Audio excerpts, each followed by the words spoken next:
This is Robert Demers for Conman here at the New York Comic Con, and I'm here with the creator of Mine, MGMT, Matt Kindt. How are you doing today? Good, how are you? Pretty good. How's the convention been treating you? Good, it's been really busy, really crowded, just like usual here at New York. What was it about comics originally that made you so interested to become a comic creator? I can sort of point to a series, 8 Ball, by Dan Clowes, that was the first thing I read where I thought, this is the kind of thing I'd like to do for a living. Up until then I'd read, tons of superhero comics, Marvel and DC, but by the time I got to college, I was like, I really want to tell different stories, stories that like I can find in regular fiction, and comics just didn't have the different genres at the time. There wasn't a lot of crime books, there weren't a lot of spy stories, and I thought, well, like, here's a weird story that's not, I don't even know what genre 8 Ball was, or the Velvet Glove story. That's not even a genre, it's like its own genre. So I was like, whatever this is kind of what I want to do. Were there any creators that inspired your own work? Yeah, I would say Dan Clowes is a big inspiration. Chris Ware is another one. Like of guys working today, like Jeff Lemire, like we sort of came up at the same time and were friends, and so it's nice to have somebody that's sort of a co-worker and also an inspiration. So I'd point to him. And, honestly, like I read a lot of fiction too, and I do a lot of research, and so like a lot of prose is inspiring me as well, like Philip K. Dick and Joseph Heller. You both write and illustrate Mine MGMT. How is the process of balancing them both to create such a good book as it is?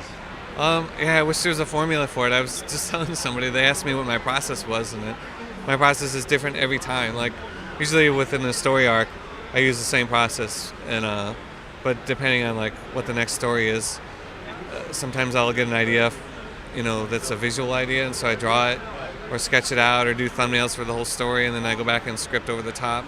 Sometimes I just know I have an idea for like the whole plot of a story, and I'll write that out, type it out, and then I figure out how to break it down into pages, So it's different every time. Like with graphic novels, I've done a different process every time for each one of those, and Mind management is a little easier in that I have a plot figured out for the whole series, so I know generally what I'm going to do every 6 issues, but how I actually tell that story in those 6 issues is something I sort of is different.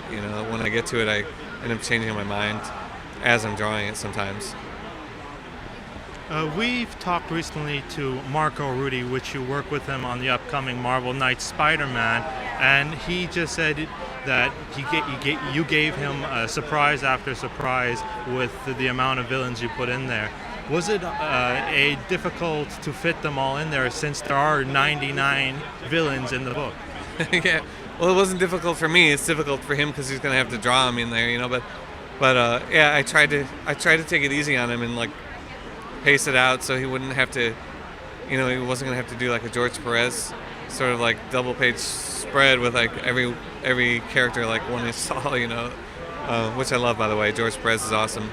But I was trying to save him from that, but man, by the time I got to the 5th issue, I was like, we're still like 30, 40 villains short, and so the 5th issue, he's still drawing it, I think, and probably cursing my name at this point. Have you worked with just as writer and illustrator for Mine MGMT and with other people like Marco Rudy? Is there a large difference of control for you when creating a book like that? Are you more relaxed, or are you a little more stressed? Yeah, I think I'm more stressed doing my own book, because I know that whatever I'm writing, I'm going to have to draw tomorrow, So to me, there's just a lot more to juggle and a lot more to think about, where like writing Spider-Man and then handing a script to Marco to draw is way easier, It's like I write it, he takes it and then adds his contribution to it. I'm not a control freak when it comes to me doing writing only, because I feel like the artist is half of that equation, and they need to bring what they can bring to it. And if it was just me writing it and then expecting them to draw exactly what I write, then they're just a production artist. But they're not, Marco's an artist, so a lot of it is just letting him bring his strength and mix it with my strengths, and then see what comes out, with mind management. I'm a control freak on my own book because it's just me, and it's like I have control over every single thing you see, which is different. You know, I don't let anybody come in and work on that stuff, and probably never would. You've done 4 issues for DC's Villain Month: Solomon Grundy, Sinestro, Deadshot, and Harley Quinn. How is it comparatively writing for these distinct villains? It was fun, you know. It was nice to have like one issue where you could just focus on those villains and sort of figure out what makes them tick, you know. And to me, the trick with villains is not to write them as villains. You know, you write them as a character, and they happen to do nutty things or crazy things or villainous things. But you know, it's, I guess, I don't know if it's cliche, but it's like a villain never doesn't think he's a villain. You know, Sinestro doesn't think he's a bad guy. He thinks he's doing something awesome. You know, and Harley Quinn was probably the trickiest of all those, just because she is.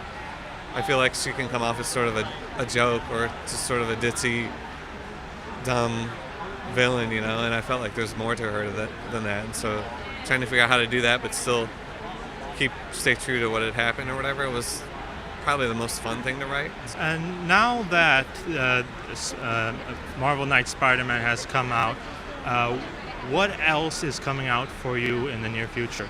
Well, the next big thing is going to be Unity #1 from Valiant, which is their big team book, and that's coming out in November, I think, which is going to be awesome. You know, like I was a fan of those Valiant books in the '90s, and they asked me to write this, and it's got Ninjak and Exo and like all those guys I used to like, and so that's probably the next big thing. That, and then Dark Horse announced that I'm doing a Star Wars limited series next year too, so I'm going to start writing on that in like a few weeks, but I'm excited about that as well. How do you think you will be taking the Star Wars characters in that universe? Yeah, I'm working with the original, like the Episode 4 core cast, you know, and when they first asked me, I was sort of reluctant to do it because I felt like, I don't know, what can I add to Star Wars, you know? It's such a big, vast thing that so many people have done things with. So I turned it down, actually. And then like a few days later, I'm in the shower and I'm like, and I got an idea for a way to tell a story in that universe that was exciting to me. And then so I called them back and I'm like, I'll do it, but can we do this specific story? And they said, yeah, no problem, you know. So it's going to be, I don't know if I have another Star Wars story after that. Maybe I do. I should never say no because I said no and then I came up with one. But this will be my story to end all Star Wars stories, I guess. You never know when an idea will come. Yeah, exactly. Well, thank you very much for talking with us, and enjoy your rest of the time here at the New York Comic Con. Great, thank you so much.